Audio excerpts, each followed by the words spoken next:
I believe you guys have the scheme of work for SS2 first term chemistry.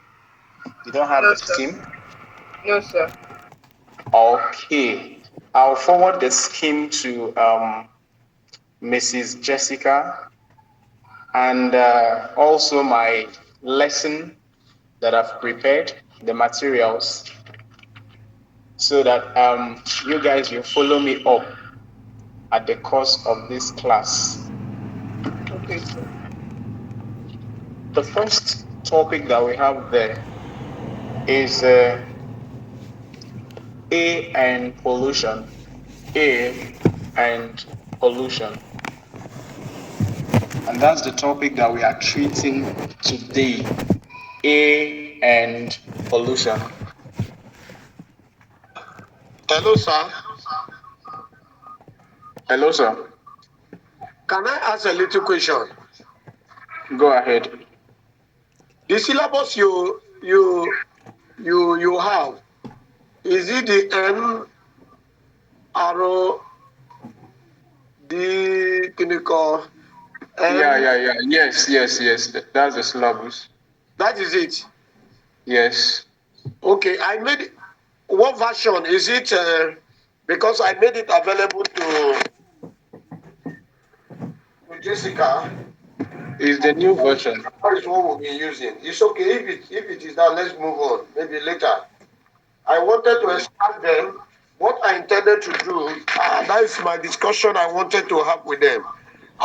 Because I sent it to Jessica. I wanted to extract SS1, SS2, SS3. Whatever we're doing, we're still, even if we're treating SS2 work, we are not going to take SS1 out of the line. We go front, we come back, we go forward again, we come back again, consolidate. Thank you. I think maybe after the meeting, we'll take it up from there. Thank you for pointing to that direction also. It was what I intended to discuss with them. That I'll print for them, I will send the soft copy. I will also print the hard copy, make available to these children who had found what we're doing important. Okay. It's all right. So, as I was saying, the first topic in that syllabus for your SS2 scheme of work is air and pollution. And I would like to ask, because this is a topic that we have in basic science JS3, air and pollution. In a layman's language, who can tell me what air is all about?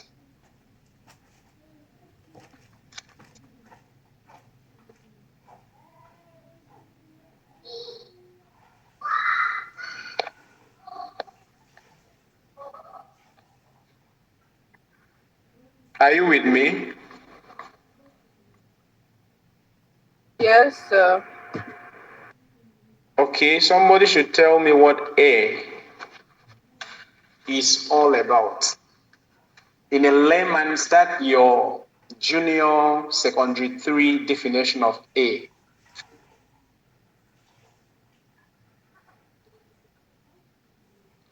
I don't know.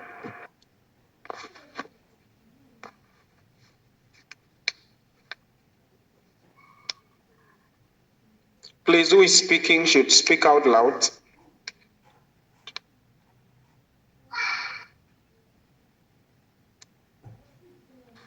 Sir, did you ask about the definition of air? Yes.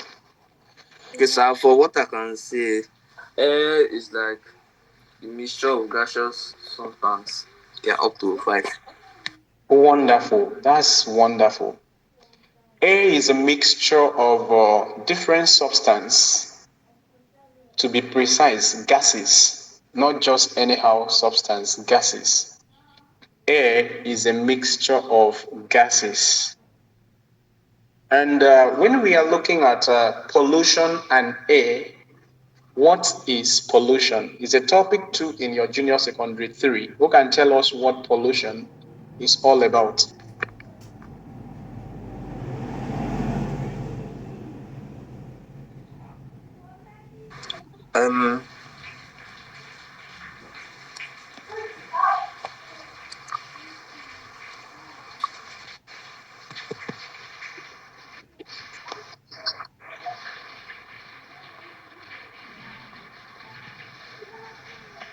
I'm listening. Pollution is the contamination of the environment with harmful substances that affects our environment negatively. Sir. Oh, wonderful, wonderful, wonderful. Sir, pollution is the introduction to harmful substances or materials into the environment. The introduction of harmful substances or harmful materials into our environment is what we call pollution. This is wonderful. I am good because you guys understand what A is all about as a mixture of gases, and you also understand what pollution is all about. Pollution, looking at it as the introduction of toxic substances into the environment that might likely affect the environment negatively. Okay, with that knowledge, let's go down to what the composition of air is all about. What is this air made of? A mixture of gases. What is the air made of? I want you to pick up your jotter and point these 6 things down. The air constitutes the following. A constitutes the following. Are we there? Yes, sir. The first thing on my list is nitrogen gas. That's the first thing that made up what makes up our air. The first thing is nitrogen gas, and it constitutes about 78% of the air. Nitrogen gas, that's the first one. Nitrogen gas, and it constitutes about 78% of the air. The second one is oxygen gas, and it constitutes about 21% of the air. Are we together? Yes, sir. Sir, did you say oxygen gas?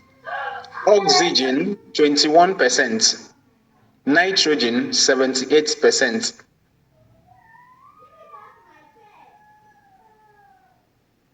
Okay, the next one that we have is a carbon 4 oxide. Carbon 4 oxide, about 0.03%. Are we together? Yes, sir. 0.03% of carbon 4 oxide. The next one are the noble gases. Noble gases. Excuse me, is your video showing?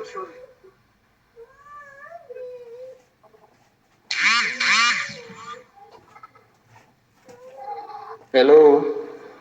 I say, is your video showing? No. It's okay.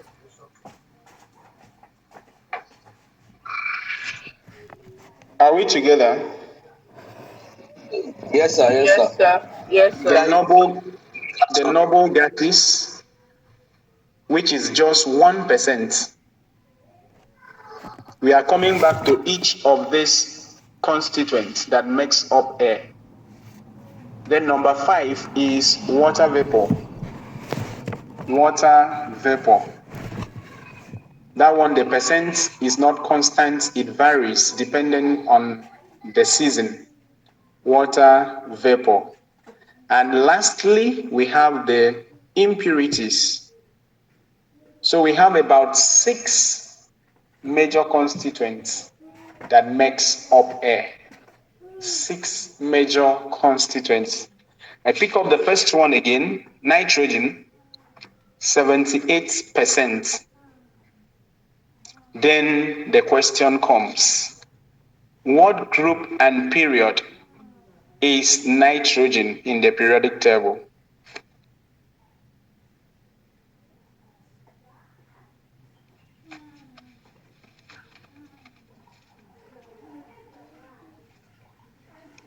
Who is answering the question?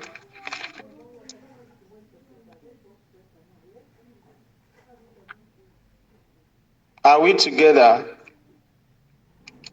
Yes, sir.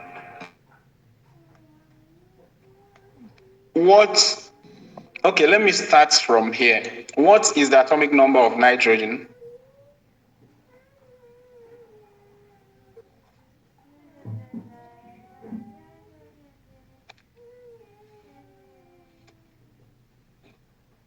Hello, am I speaking with students which are done with SS1? Sure.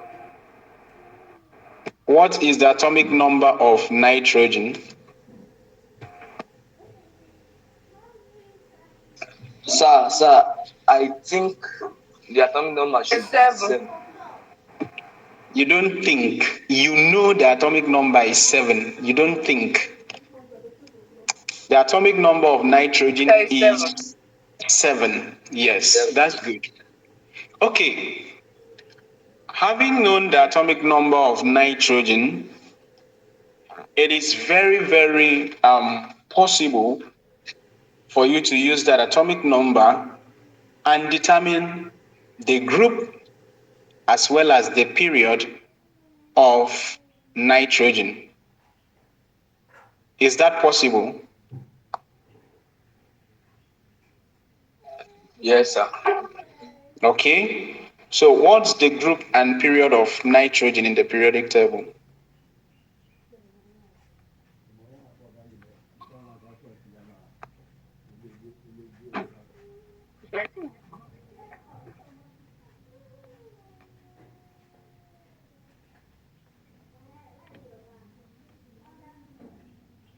Still waiting?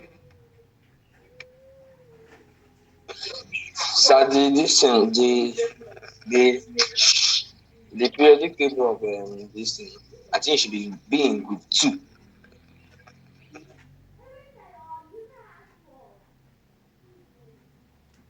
You said nitrogen is in group what? 2. What of the period?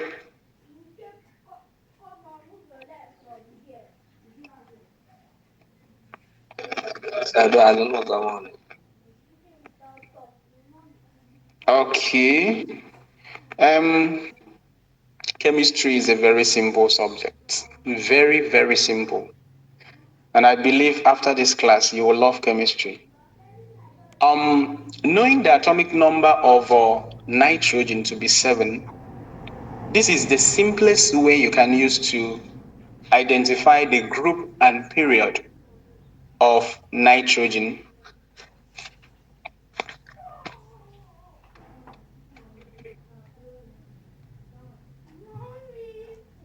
You know what we call orbital diagram? Orbital diagram. So it's like saying we draw a circle, then start marking it 1, 2. Then first part is 2, second one is 8. Yes. Yes. You know that, right? Yes, sir. Okay. So let's do this. Let's do it together. If you draw the orbital diagram for nitrogen, the first orbital will be how many electrons? Will accommodate how many electrons? Try to accommodate only 2. Only 2 electrons. And when that 2 electrons are completely filled on that first orbital, what type of configuration is that? Sir, please repeat your question. Electronic configuration. Sir, please repeat Okay. your question. Okay, I ask a question whether you know what we call orbital diagram. You said yes. And I say that the first orbital can only accommodate 2 electrons, right? Yes, sir. So when it accommodates 2 electrons, what name do we give to that that type of configuration? So atomic configuration. Okay, we call it duplet configuration. Okay, sir. Duplet configuration. Suspect. I've dropped it in the chat session, the spelling. Duplet configuration. The spelling has been dropped. Duplet. So in the case of nitrogen, after the first orbital has accommodated 2 electrons, you move down to the next orbital that will accommodate the remaining 5 electrons, right? Yes, sir. Okay. So now this orbital diagram, you can use it to identify the group and period of a particular element. You don't need to quote. Do you get it? Yes, sir. But sir, how are we going to do that? Okay, good. Please, I need this response from everybody in the class. I only have response from Chilaka and Osuse. Those are the 2 people that respond in this class. What of Success, Jessica, Kizienum? Where are they?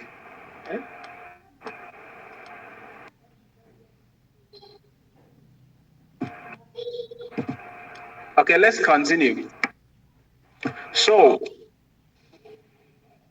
the electrons on the last shell of this nitrogen orbital diagram, the last shell, we call them valence electron.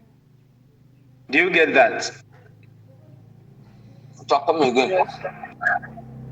I said the electrons that we have on the last shell of the nitrogen orbital diagram, we call it valence electron.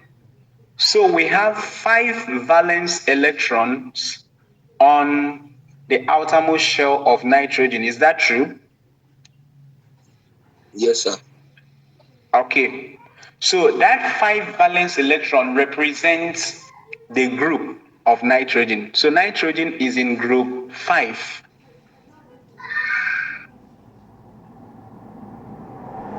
Okay. Do you get that? Yes, sir.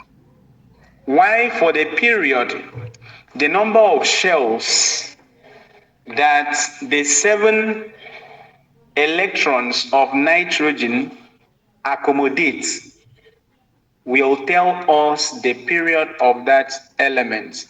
For instance, this nitrogen accommodates only 2 shells. The first shell with 2 electrons, the second one with 5 electrons. So it means nitrogen belongs to period 2.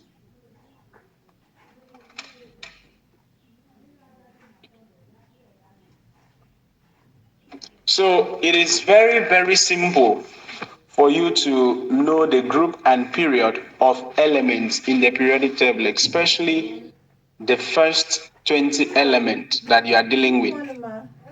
It's very possible, very easy. So nitrogen is in group 5, period 2 in the periodic table. And this is an element that constitutes 78% by volume of atmospheric air. Is that clear? Yes, sir. Okay, we move down to the second constituent, which is oxygen. From my explanation now, I want you to use the orbital diagram to tell me the group and period of oxygen.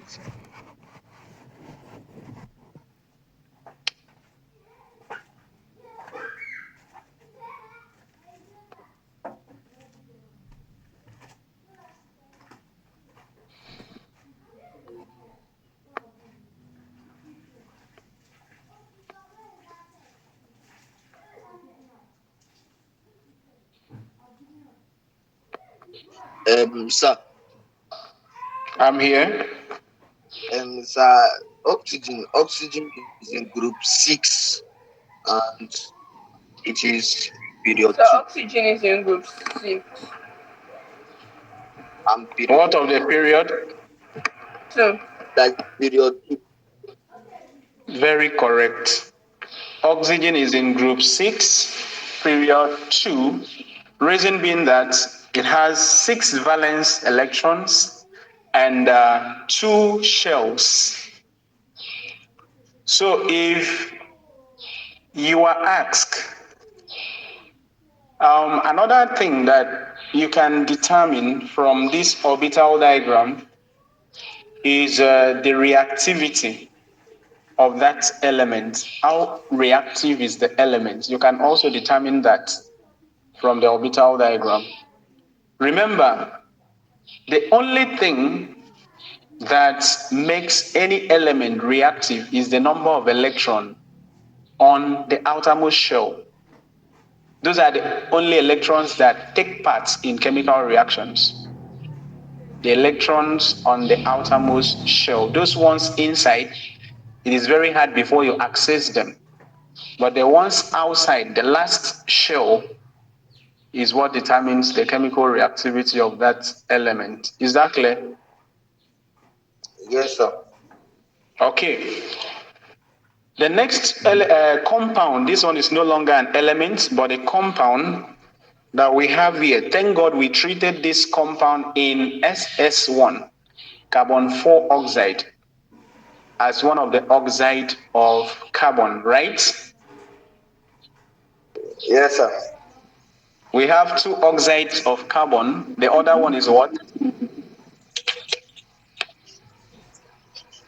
So is it for the carbon 4 oxide? Carbon 2 oxide. We have carbon 4 oxide and we have carbon 2 oxide. Those are the 2 oxides of carbon. And if I may ask, how are they formed? How are these 2 oxides of carbon formed?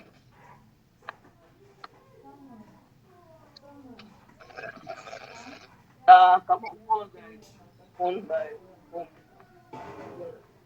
Please be audible. We cannot hear you. Carbon monoxide is formed by combustion of fuel. While carbon 2 is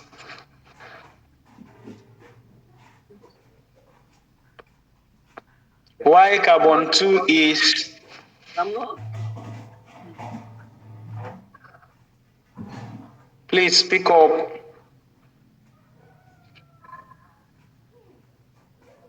So sorry, what's your question?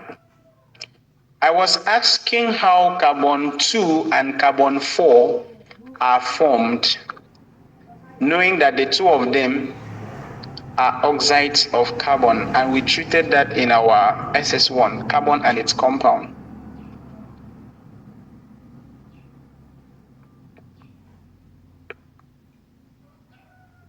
Yes, sir. So how are they formed?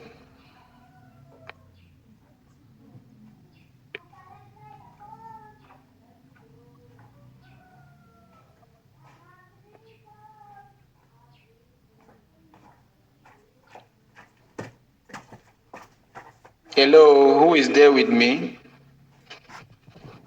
Sam there.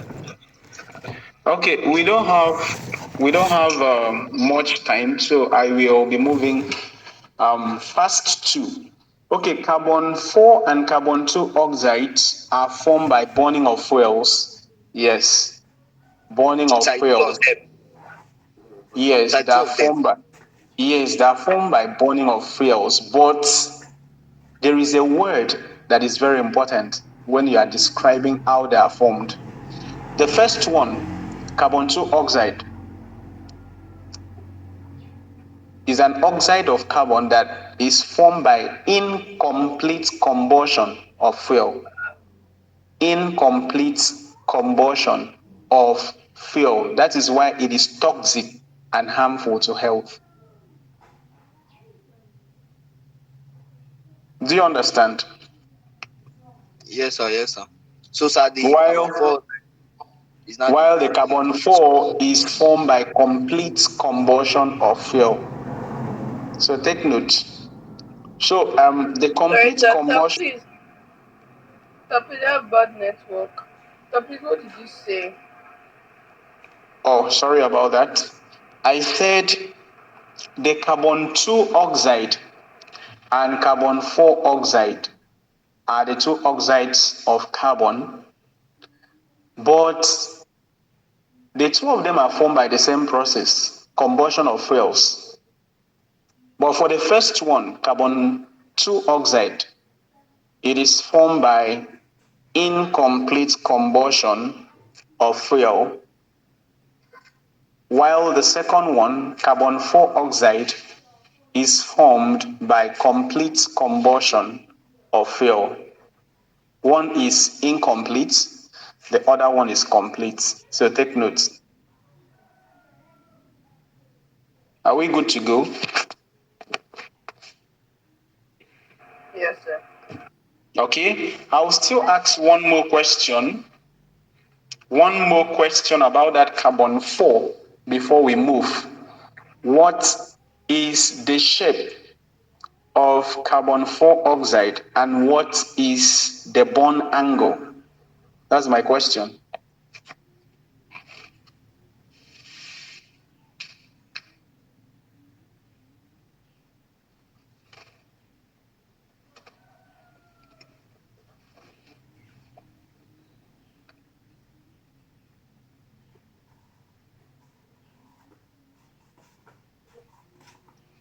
I'm waiting for an answer. Sir, the structure of carbon 4 oxide is in a straight line, a kind of straight form. What is the name given to that shape? The name given to the shape, Linear. Linear. The shape of carbon 4 oxide is linear. Then the bond angle is what?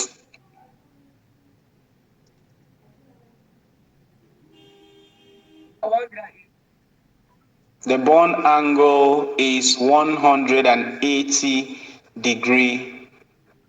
180 degrees. Angle on a straight line, 180 degree. Please, I will beseech you guys to go back to your S1, SS1 chemistry and do revision. Very important. One thing about chemistry is like chemistry is like a building. SS1 is like the foundation. And anything you are building depends on the foundation. So you need that good foundation in SS1.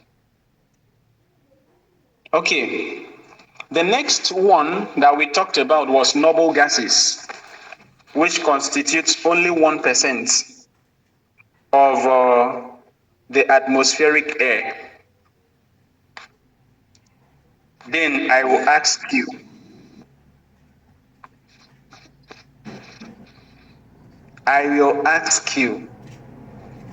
which group of elements in the periodic table do we call noble gases? Group what? Nobody's around. Nobody's around. You don't go walk. Also say,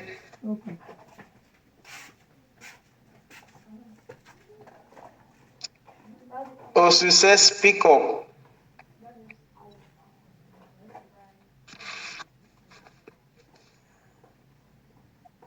Chilaka, speak up.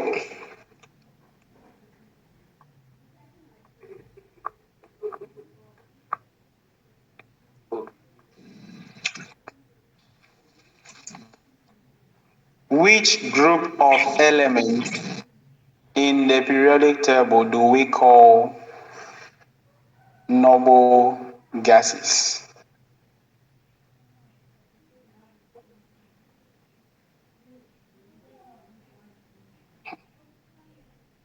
Osise,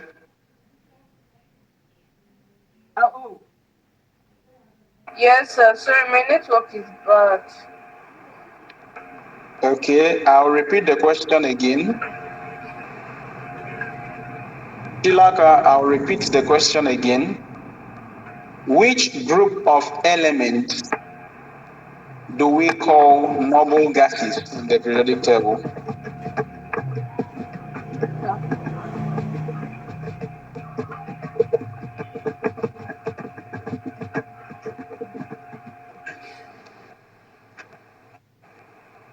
Do we call what?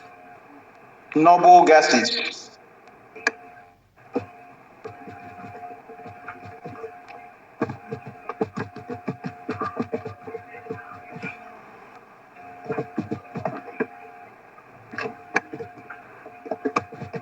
Okay, let's not waste much time.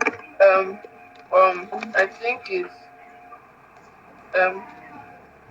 it the group or is it the gases itself? The group. I'm not that sure. Is it group 18? Okay. Is it group 18? The group 18, or you call them group 8, or you call them group 0. Okay. Group 0, group 8, group 18, the same thing. So, noble gases, why do we call them noble gases? Those group of elements in group 8 are very special set of elements. The reason we call them noble gases is because they are very stable with a fully filled outermost shell orbital.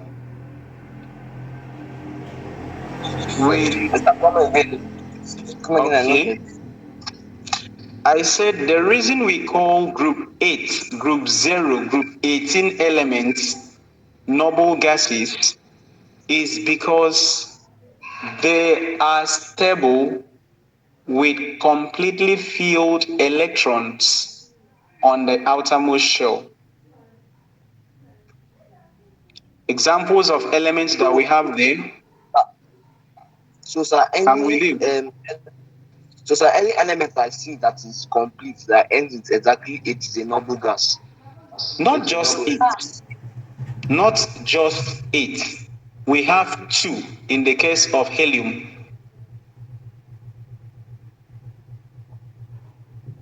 Sir, it ends with 2. So how is it a noble element? Okay, very good question.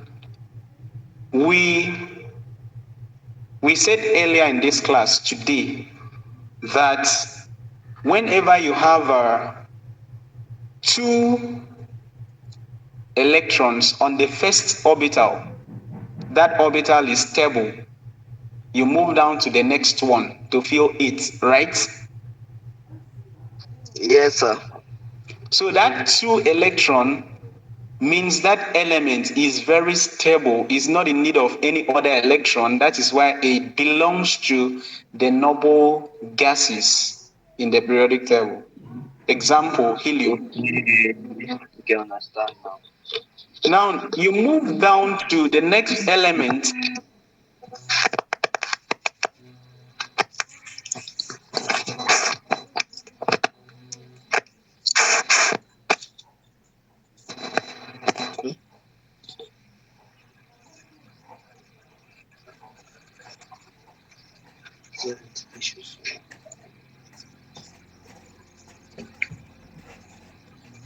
It's my network.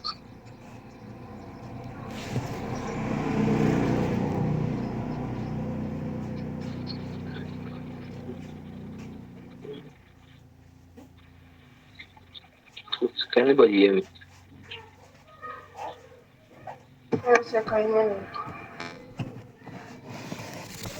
you. This is so what did you say about that noble gas again? It says it's because Is it of group the 18? Oh, Mm. why they are called noble gases? Yeah. I'll just tell you what I know. They're highly unreactive and they don't like to bond. They rarely bond with other elements.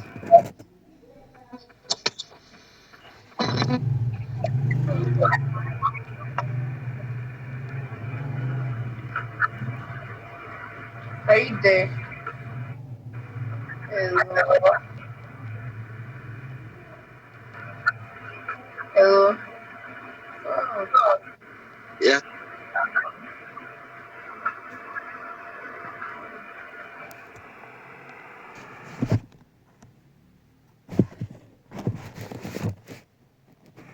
Can anyone hear me? What happened to your teacher? Why is he not here? We don't know. Also, sir.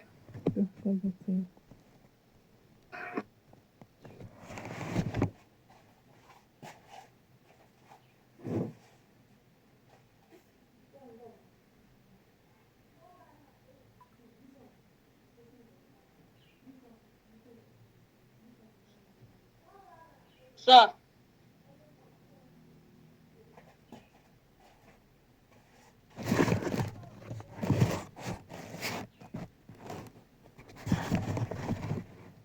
Please be patient. I think he will soon join.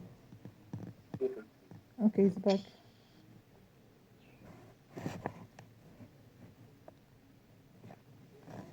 All right, Mr. Dwak. Hello. Okay, welcome. Yes.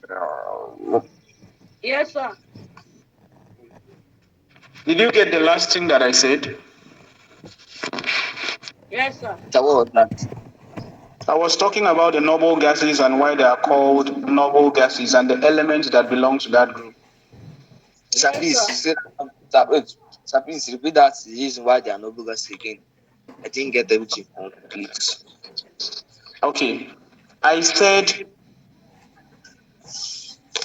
they are called noble gases because their outermost shell has complete electrons.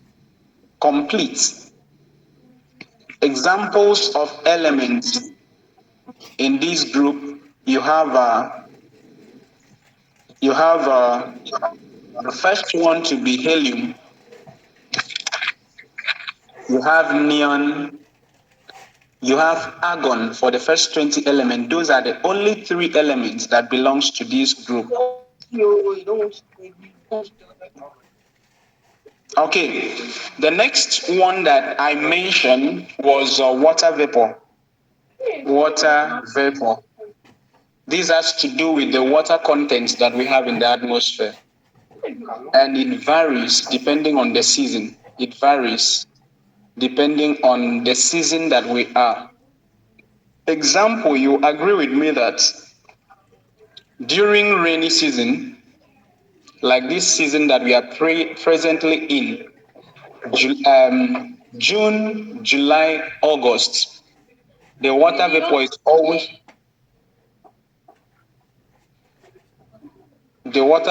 always very high in the atmosphere.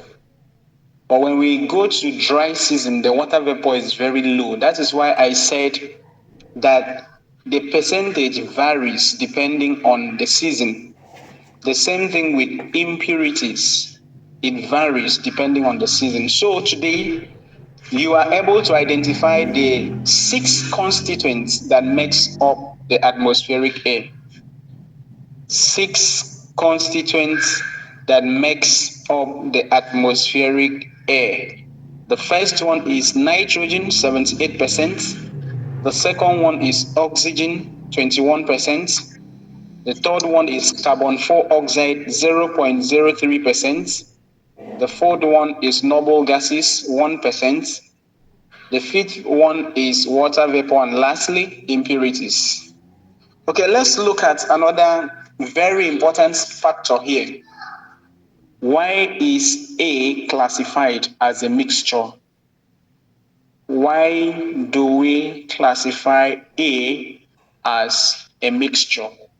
Please, is there anyone with any knowledge about it? So I said, why do we classify what as a mixture? Why do we classify A as a mixture? A.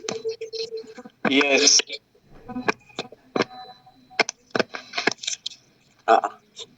So how is A? Okay. Hold on, sir. Yes, sir. Why do we classify A as a mixture? Give me at least one reason. So the A are talking about nitrogen or what?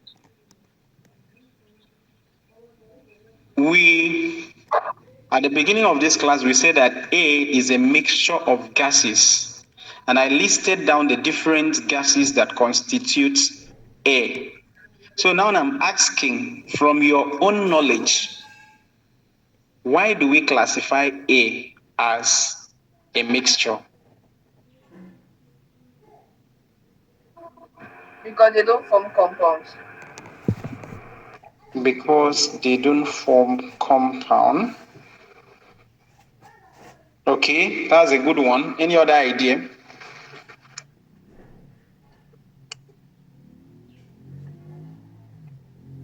Chilaka, any other idea?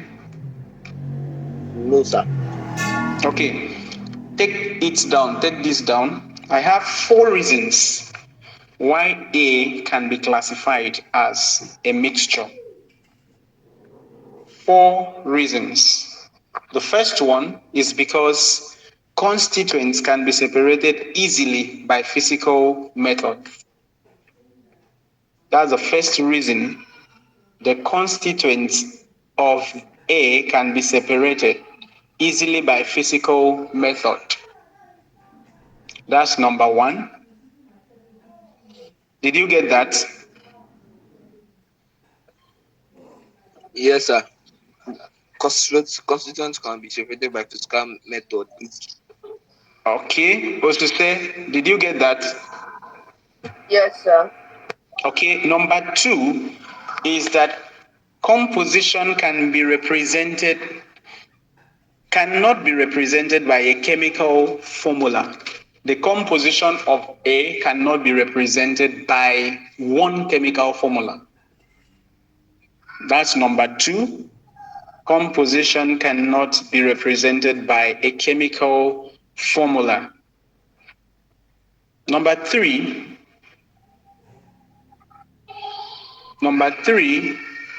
is because constituents retains their individual properties. Constituents retain their individual properties. And lastly, is that a question?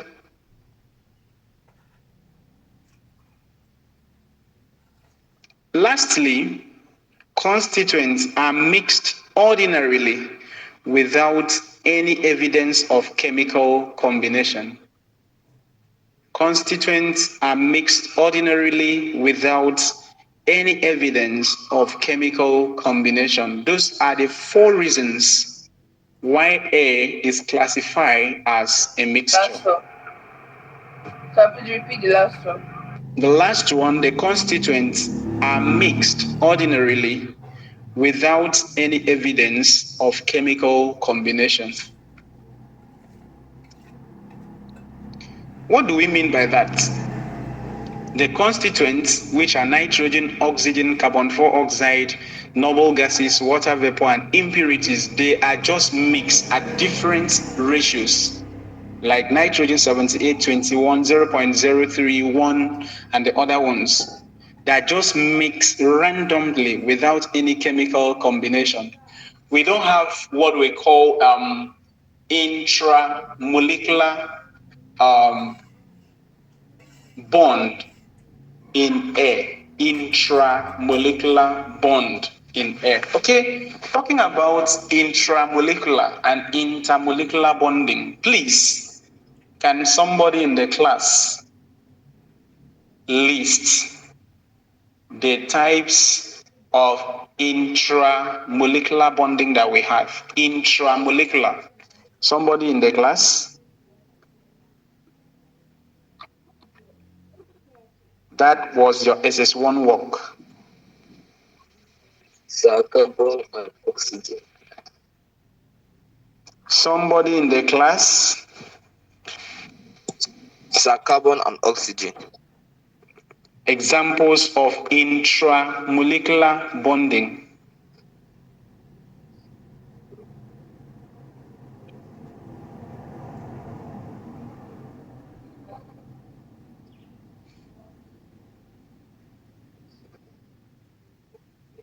By intramolecular. It's normal electro. Please speak out, we cannot hear you. So what do you mean by intramolecular? Are you talking about ionic? Okay. You treated chemical combination in SS1? Yes. Yes. Yes, sir. And you treated intramolecular bonding and intermolecular bonding? No, sir. No. No, sir, we did not do that too. How is that possible? Okay, nevertheless, we have many types of intramolecular and we also have many types of intermolecular bonding under chemical combination. So looking at the intramolecular bonding, we have covalent bonding, we have ionic, we have metallic, we have coordinate covalent. Those are the 4 types of intramolecular bonding, 4 types. Then looking at the intermolecular, how many do we have? Intermolecular, how many do we have?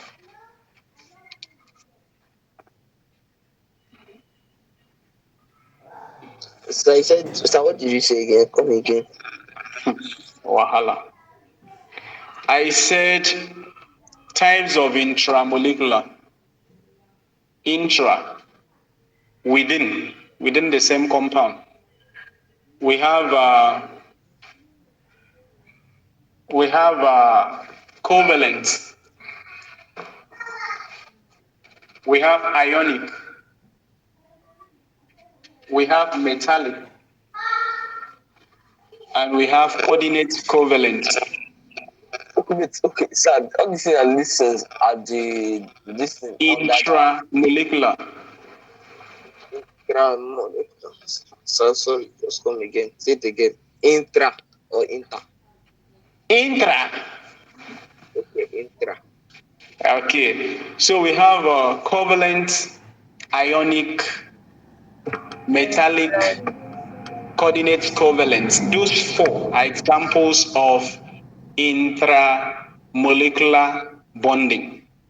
Bonding within the compound. Example, a compound like water.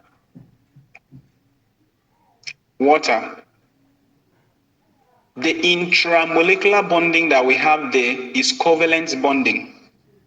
But if we are looking at intermolecular bonding in water, we have hydrogen bonding. Do you understand? Yes, sir. Yes, sir. Okay.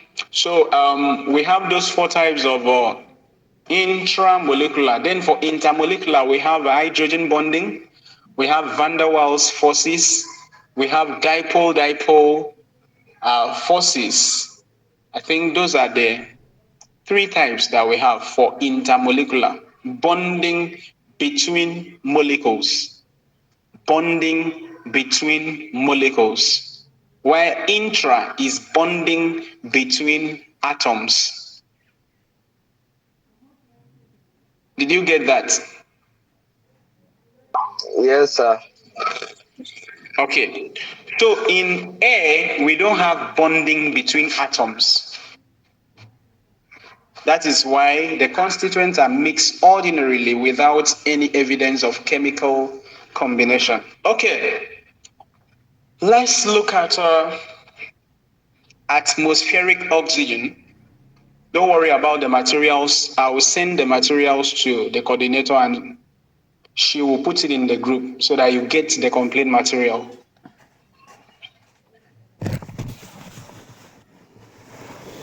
For the first one, atmospheric oxygen, we know that it constitutes 21% of the atmospheric air, and oxygen is a very, very vital element, very vital to living organisms, very, very vital for living organisms, for respiration, and is also necessary for both burning and roasting. If you want to burn anything, you need oxygen.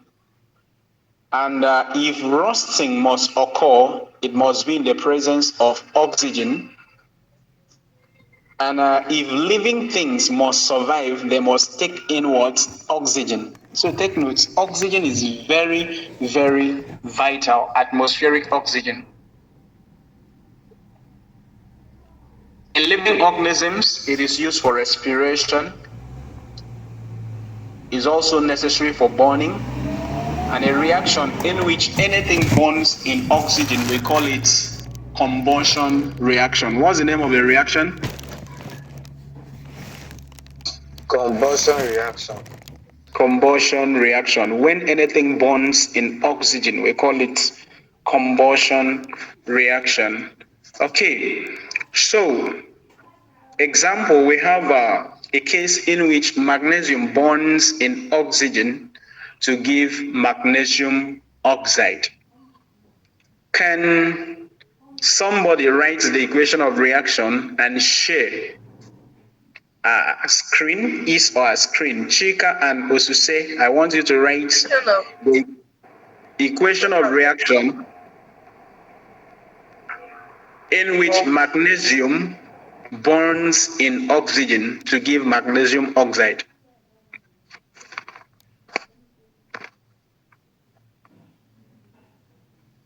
Please, we are waiting the fast. It's an image.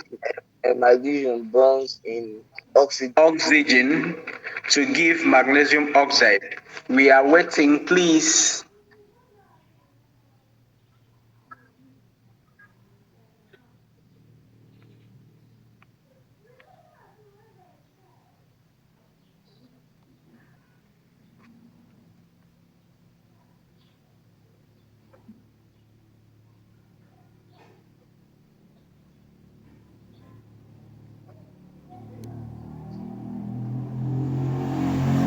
Who is sharing the screen?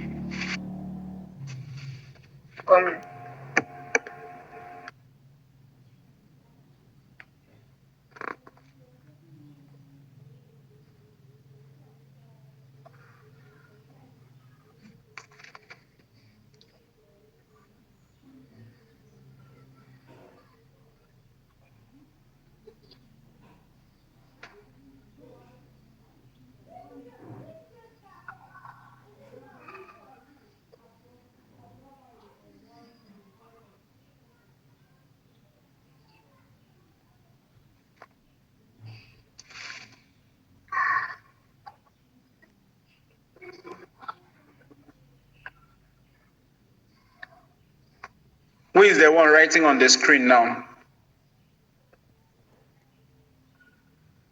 It's Chilaka. Okay, Chilaka. Is oxygen a diatomic element? So I sent my own. Okay. So Chilaka, is oxygen a diatomic element?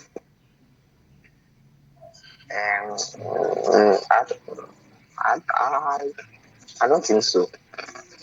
Oxygen is a diatomic element.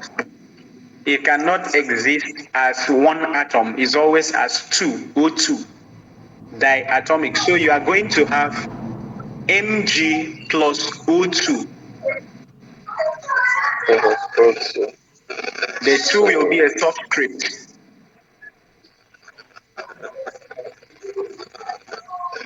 to give a 2MgO. Yeah. Then you will go and balance the number of atoms of magnesium 2 as this thing, as the coefficient of magnesium. You have 2 there as coefficient of magnesium. So in this reaction that you have just written, magnesium bonds in oxygen to give magnesium oxide. Yes, sir. Okay. How can we remove oxygen from, or how can we identify oxygen in the air? What can we use to identify oxygen in the air? We have about 3 reagents that can help us to identify oxygen in the air. Please stop sharing your screen, Chilaka. We have 3 reagents that can help us to identify oxygen in the air. The first one that we have there is alkaline. I've dropped it in the chat session.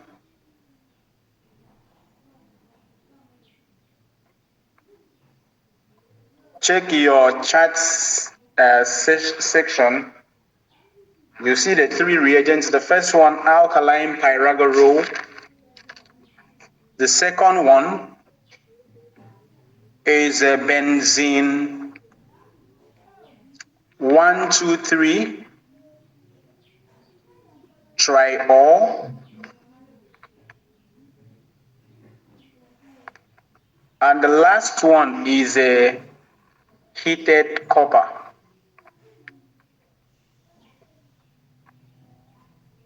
Are we together? Yes, sir.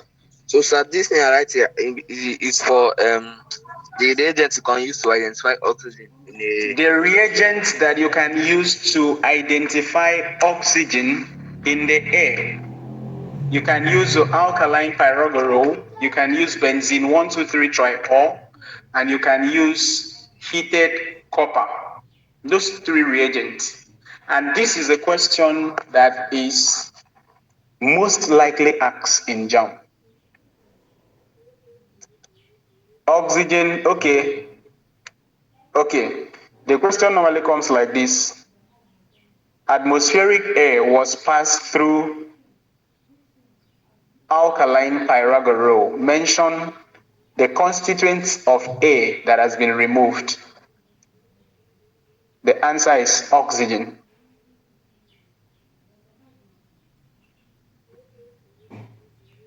Did you get that? Yes, sir. Okay, so we have the, okay, if I may ask quickly before I continue, give me 3 reasons why A is classified as a mixture.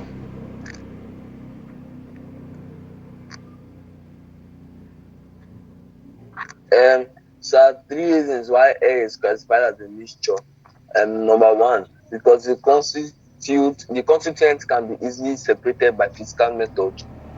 Number 2, Okay. the composition cannot be represented by one chemical formula. That's many formula. And last one, the constituent retains their individual properties. That's very correct. Okay. And also say, are you there? Okay, tell us the reagents that can be used to identify oxygen in the air.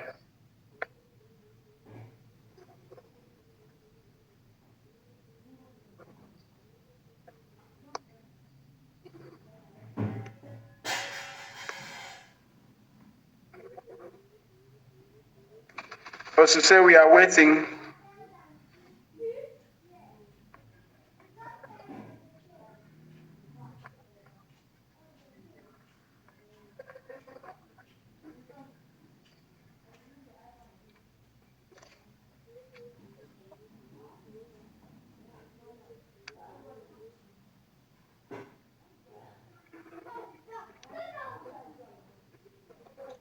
to say we are waiting.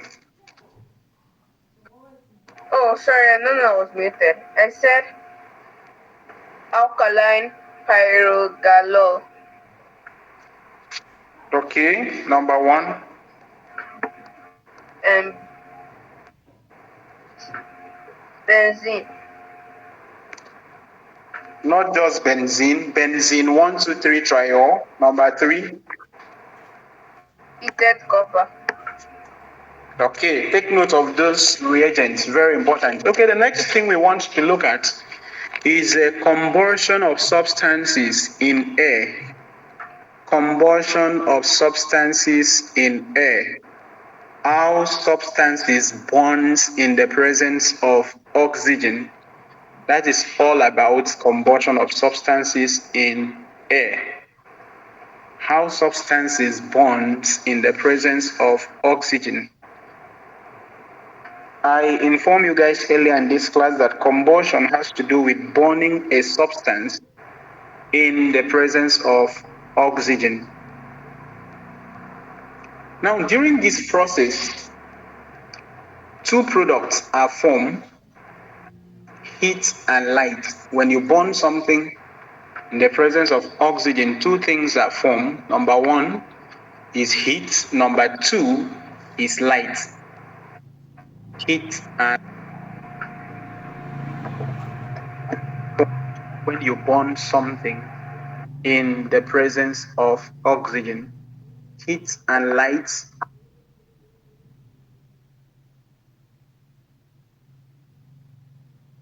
those are the 2 things formed when you burn something in oxygen. When these heat and light are formed, they combine with oxygen to form oxides. When the heat and light are formed, they combine with oxygen to form oxides. The oxide we are looking at here can be metal oxide or non-metal oxide, depending. For example, when hydrocarbon burns in the presence of oxygen, 2 things are formed depending on whether we have a complete combustion or incomplete combustion. It depends on that. So if we have a complete combustion, we are going to have the formation of carbon 4 oxide and water. So take note. For any complete combustion of hydrocarbon, what and what are formed? For every complete combustion of hydrocarbon, heat and light is formed. Okay. So we have the formation of carbon 4 oxide and water. And if I ask you to write the equation of reaction, can you write it? So listen, what do you say again? Can you write the equation of reaction? Of carbon dioxide and water. Of burning any fuel in the presence of oxygen.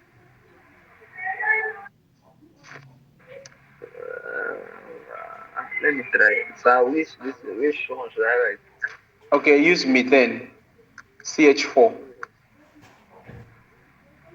Methane and oxygen. Methane and oxygen.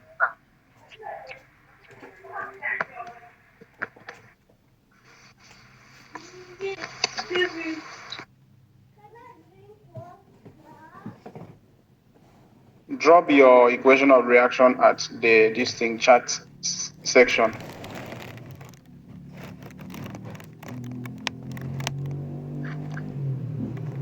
That's just for 3 minutes. Some methane and oxygen. Yes. Right.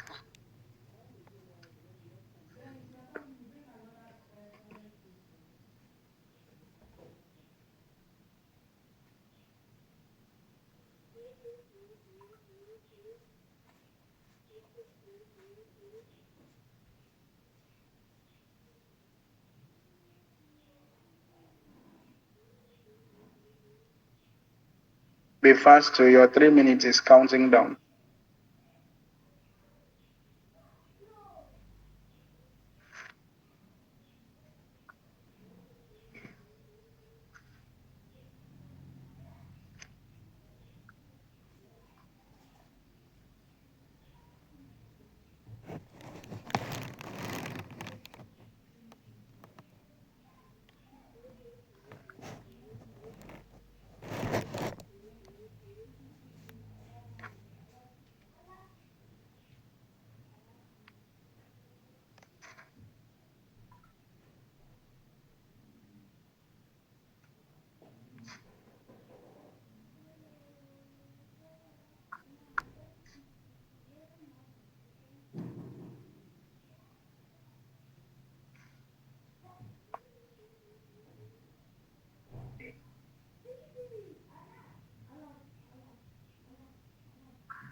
I've dropped it too. I know that is correct.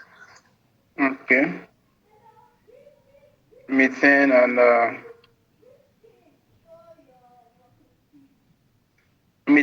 oxygen, not carbon dioxide.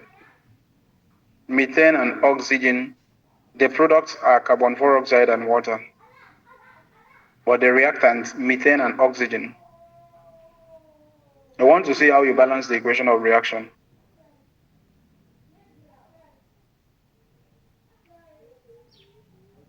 Chika. Sir. Methane and oxygen, those are the reactants. Then products, carbon dioxide and water. Okay. I want to see how you balance the equation of reaction.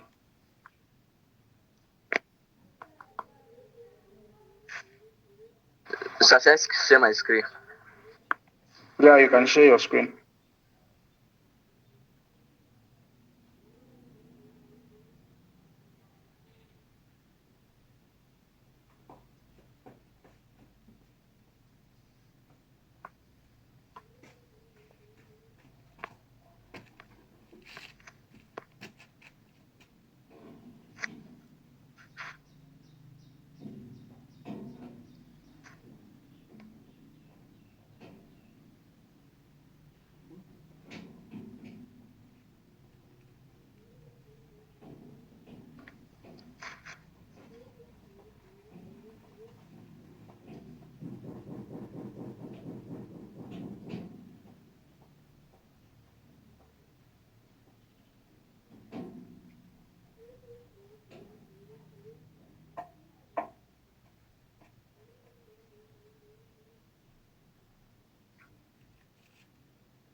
Yeah.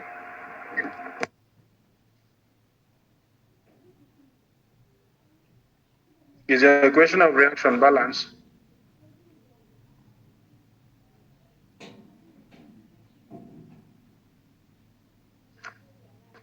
No, sir. It's not yet balanced. Okay, I'm waiting. Okay, this is methane and oxygen.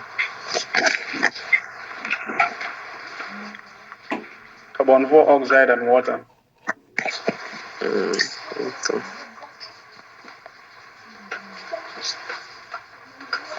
Okay, yes, sir, it's balanced now.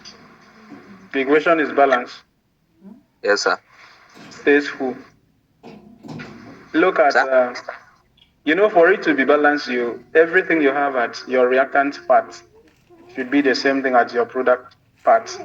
So now looking at carbon, yeah, they are fine. 1-1. You look at hydrogen, you're having 4 at the reactant part, but you're having only 2 at the product part.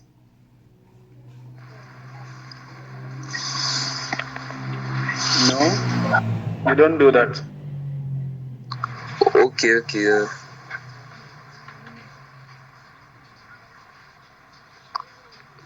So is it correct? No. You will still maintain the chemical formula for water. Then you work with the coefficient.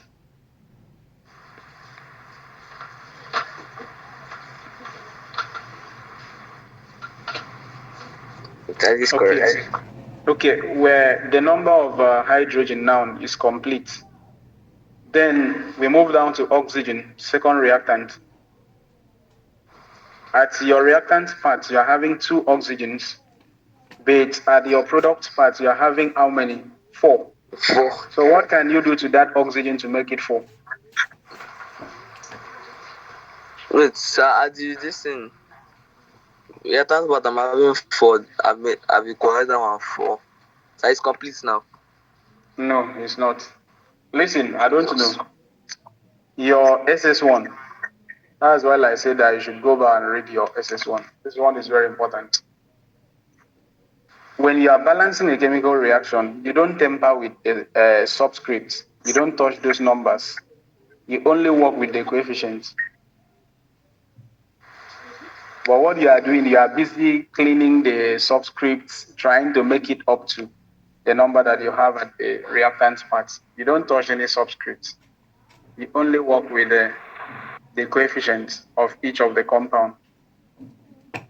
So like that equation you wrote, CH4 plus O2, then the product CO2 and H2O.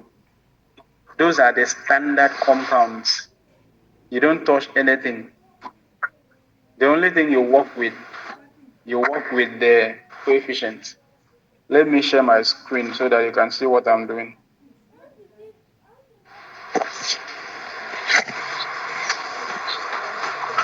Oh, no need for the screen. Go to the chat section, section. You will see it. Are you there? Yes, I'm there. Okay, I'm using the chat section.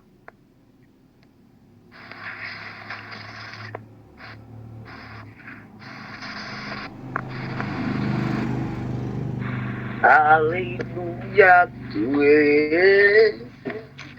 I don't suffer.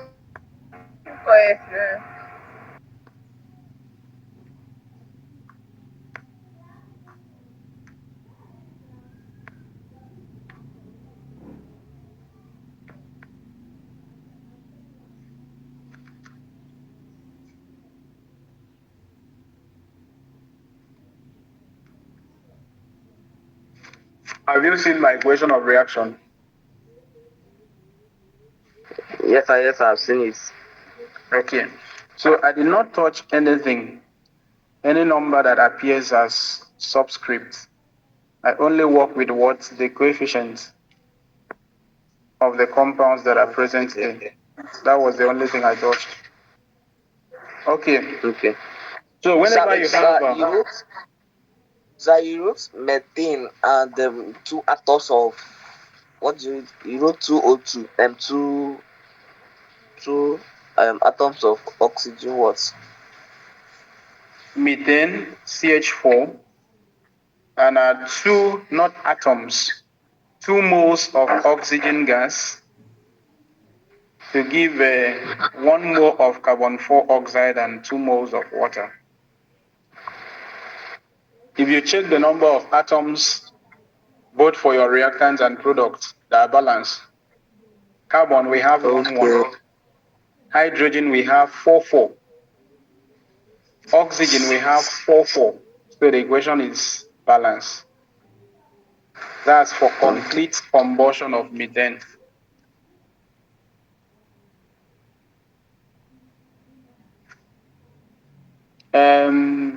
This girl, Osuse, are you with us?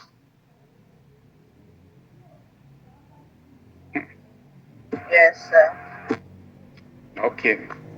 So whenever you're having that complete combustion of any substance in air, it means that very substance or object will burn in the presence of oxygen.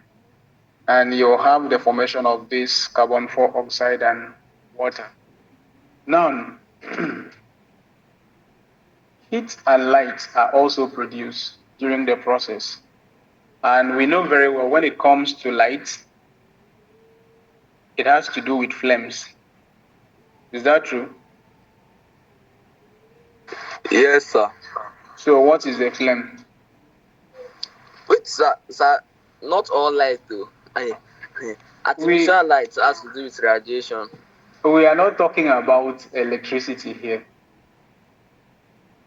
When we will be looking at electrolysis, we will talk about lights from bulb, all those electricity stuffs. But for now, we are looking at the one that burns in oxygen. So what do we call flame? Heat. Flame, heat.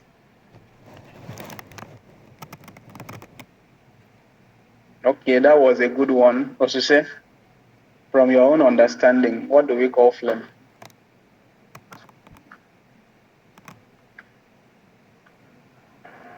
Same from your heat. Okay. Okay, a flame is a region where gases combine chemically to produce heat and light.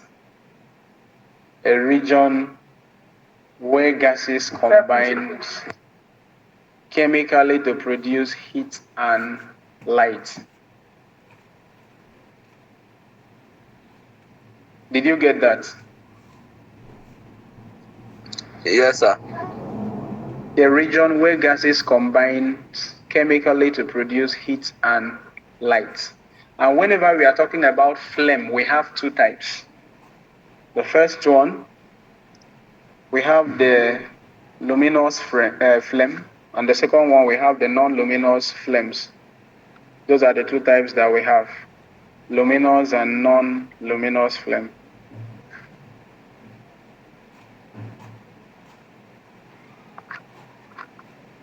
Have you done any of this thing, practical, that you use the Bunsen burner in the lab? No, sir. But you have used this thing, candle wax, before? No, sir. Candle wax. I've seen. You don't use candle before. You have not seen candle before. Okay, you have seen. I've only seen. I've not used. Okay, you have seen. You have. Okay, thank God you have seen. We can explain from there.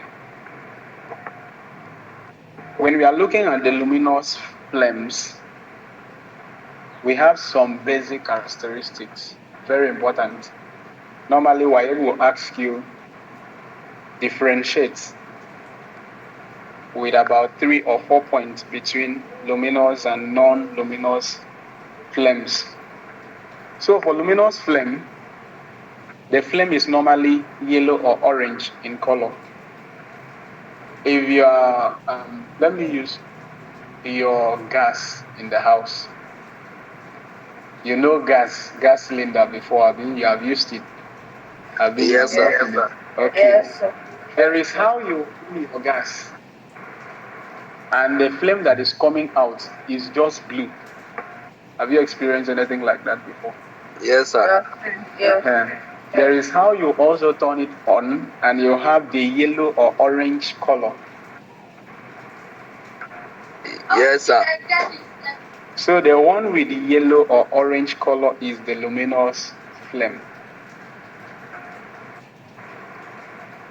That yellow color was produced because you have incomplete combustion of oxygen. Incomplete combustion of oxygen. And you know very well that your cooking gas is methane, which burns in oxygen. Because you did not have complete combustion, you have the production of that yellow flame. And also, if you want to test, when you are cooking with your gas, use the yellow flame, the same quantity of water, the yellow flame, and boil the water. After, use the blue flame and boil the water. You will observe that the yellow flame burns with less heat, while the blue flame burns with a very high amount of heat.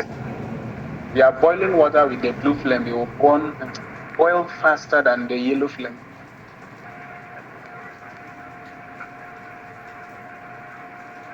The next one is that your yellow flame produces soot, that's smoke. It produces smoke a lot. Your yellow flame, that's the luminous flame, produce soot, smoke. So take note of those 4 characteristics of a luminous flame. Number 1, they are yellow or orange in color. That's the first one. And it's caused by incomplete combustion of oxygen. Produced by incomplete combustion of oxygen. It gives less heat, and it produces this thing, soot, that's smoke. Then we move down to the non-luminous flames. non-luminous flames.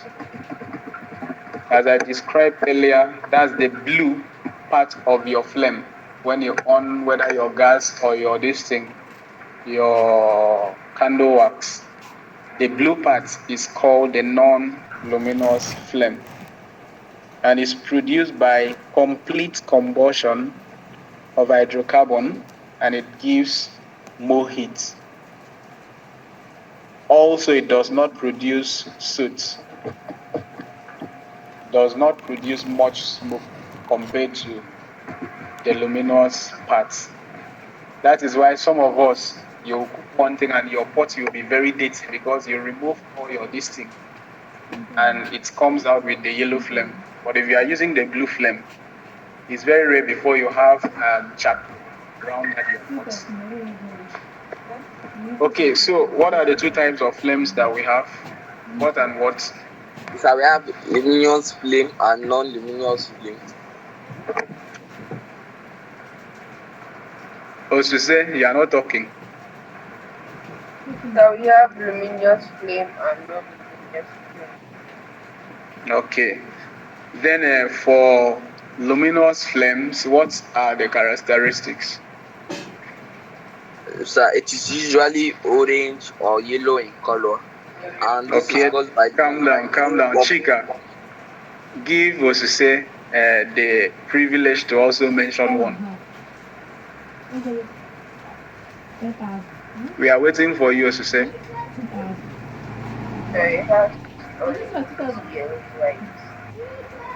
Number 2, from you, Osise.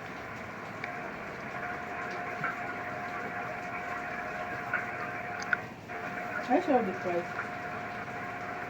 Is it cheap or expensive? Is it cheap?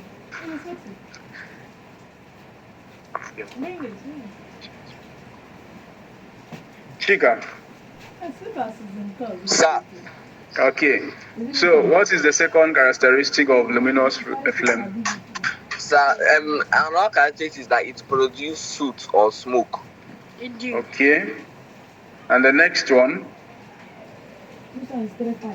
The last one is that it gives less heat. Okay. Gives less heat. Okay, for the non-luminous one, we have blue in color. It's produced by complete combustion, give more heat, and does not produce smoke.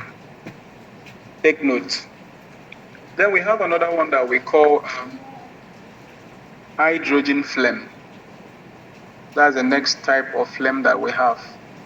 Hydrogen flame. Hydrogen? Yes.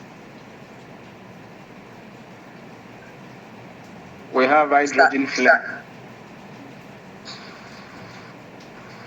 So this hydrogen flame, is it that one that you do see in petroleum company that is always burning? Yes.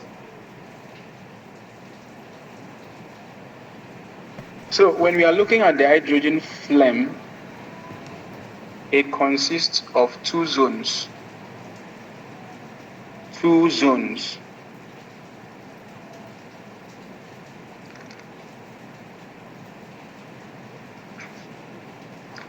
The unburnt gases zone and the complete combustion zone. Those are the two zones that we have for hydrogen flame. So please repeat, I didn't get you. I said hydrogen flame consists of two zones. Zone number 1, unburnt gases zone. The zone number 2, complete combustion zone.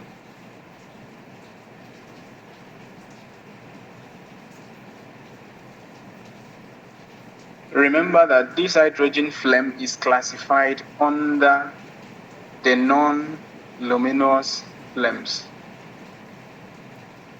Hydrogen flame is classified under non-luminous flame, meaning it burns with blue color. It produces this thing, complete combustion, gives more heat, and does not produce soot. Are we together? Yes, sir. Okay, in the listing material that I've sent to the coordinator, you have the picture or the drawing of the hydrogen flame, and I've identified the two zones. That's the complete combustion zone and the unburnt gases zone. The main thing that you should take note of about hydrogen flame, normally, WAEC will ask you, or JAMB, an example of a non-luminous flame is dash. They will mention candle wax. Hydrogen flame is always hydrogen flame. It's an example of a non-luminous flame. That's the most important thing about hydrogen flame. They will not ask you to draw it. It's just for you to know where it is classified under. Non-luminous flames. Okay. The next thing we are supposed to look at is the corrosion of metals. Corrosion of metals. But I think I would like to take that in our next class.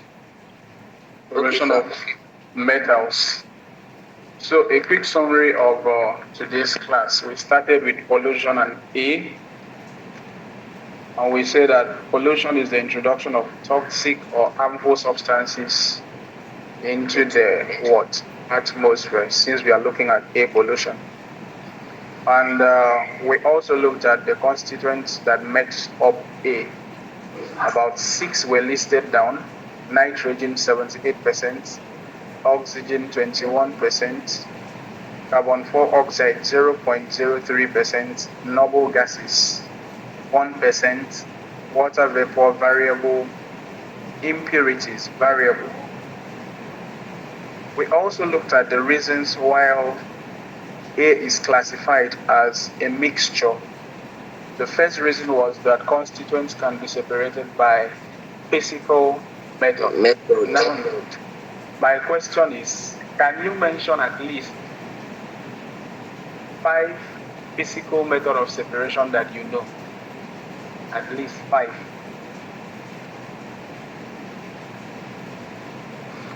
So for what I think, this thing, this distillation. The distillation is one. Which one again? Distillation process. I'm trying to remember it.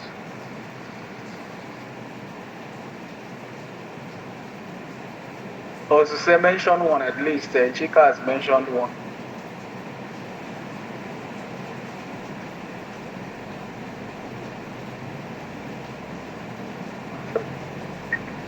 So one of what? Example of a physical method of separation that you learned under separation techniques. Physical method of separation. So which type are you talking about actually? Is it under immiscible and miscible liquids, or When you were dealing with this thing, separation techniques? yes? Yes. You have physical methods of separation. You have distillation. You have magnetization. Yes. You have fractional distillation. You have chromatography. Yes. You have sieving. You have decantation. Many of them. That's sieving. Yes. Yes, sieving. How? I was asking for at least 5 physical methods of separation. So sieving is one of it. I was not particular about A. What about filtration? Filtration is there. Using separating funnel is there. Crystallization method. Yes, it's there. So take note. Fractional crystallization. Yes, it's there. So all these methods, all these physical method of separation, some of them can be used. to separate constituents of air, that is nitrogen, oxygen, carbon dioxide, noble gases, water vapor, and impurities. The next one is that composition cannot be separated by a chemical, they cannot be represented by a chemical formula. You don't have a particular chemical formula for air, the mixture. And you also have it that mixture ordinary without any evidence of chemical combination. That was when we looked at the various types of chemical combination that we have. We looked at the intramolecular and the intermolecular. Okay, we move down to atmospheric oxygen, which is very important for respiration. That is when we are looking at living organisms. And they are also very important for burning to occur. That's in combustion. And it's also very important for rusting of metals.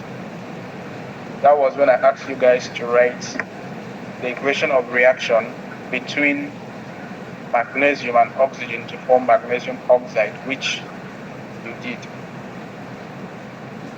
We also look at how you can identify oxygen in the air. And I mentioned about 3 ways or 3 reagents that you can use to do that. As you say, mention the 3 reagents that we use to identify oxygen in the air. The alkaline. Can you hear me? Yes, I can hear you. The alkaline, pyragalol, benzene That's 1, number 1. benzene 1,2,3 triol, and heated copper. Okay, those are the 3 reagents that you can use to identify oxygen in the air. That was when we moved down to combustion of substances in air, when substances burn in the presence of oxygen. And I said the products are always heat and light. And if you are looking at hydrocarbons, you have the formation of carbon dioxide, water. That was when I asked you guys to write equation of reaction for the combustion of methane, which you did. The next thing we looked at was flames. And I said that a flame is the region where gases combine chemically to produce heat and light. We move down to the 2 types of flame, was to say which are the 2 types of flame. Okay, we have the luminous flames and the non-luminous flame. Okay, while the luminous flames are yellow or orange in color, the non-luminous are what? Blue in color. While the luminous are produced by incomplete combustion, the non-luminous are produced by complete combustion. While the luminous are produce such that smoke, the non-luminous. When did you join the class, Ugonna? Some minutes ago. Oh, wow. We are doing a summary of the class. We are done with the class. It's just a summary of the class. We started by 11:30. Okay, so the luminous also give less heat while the non-luminous give more heat. That was when we looked at one example of a non-luminous flame, which is what? What's to say? Please ask your question again. One example of the non-luminous flames that we look at.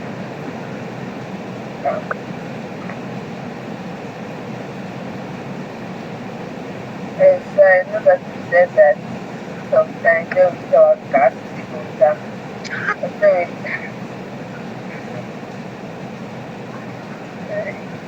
Okay, Chika. One example of a non-luminous flame that we look at. Sir, you told us the hydrogen flame is one of them. hydrogen flame. That is an example of a non-luminous flame. And I said that the hydrogen flame has how many zones?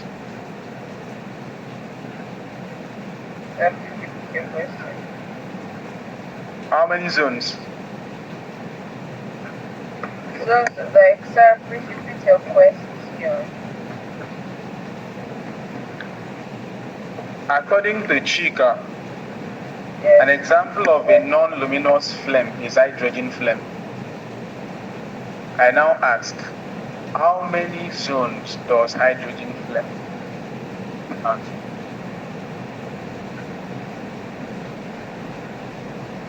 So when you were talking about that flame, I was not really there. Okay. Yeah, you were not really there. Okay. Yeah, tell me next one. It's alright. Chika, how many zones do we have? So we have 2 zones, and that's the complete combustion zone and the unburned gas zone. The complete combustion zone and the unburnt gases zone. Those are the 2 zones of the hydrogen flame. Okay. So that is where we will stop for today. But for our next class, I will beseech each and every one of you to go and read on corrosion of metals, ways of preventing corrosion, then similarities between rusting and burning. That's where we start from for our next class. Over to you, Mr. Innocent.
Hear me? Hello? Yeah. Jessica, are you still recording? Jessica, are you still recording? I think the teacher has concluded. Hello? Has the teacher concluded the class? Yes, sir. Okay. I wanted to find out, was there any video, or what do I mean by video? Which one? It was as if the class, there was nothing, it was not showing any material. How? Can you there if you can hear me? Was it showing any material, resource material, teaching material? No, sir, but say you sent something. Huh? Sir, it was not showing us. Hello? I was not showing us any material, but he said you sent something. Who understood what I'm asking now? As the teacher was showing, did he show any slides, any material, any notebook? No. He was not talking. No. He was not talking like that. Yes, sir. No, now. No, now. No, now. You will send the slide to us through you. Jessica, are you there? Just if we should wait a second. Jessica, are you there? Let me call her. Let me call her. Just if we should wait. I have 4 minutes. One information. So,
Yes, yes, I didn't notice.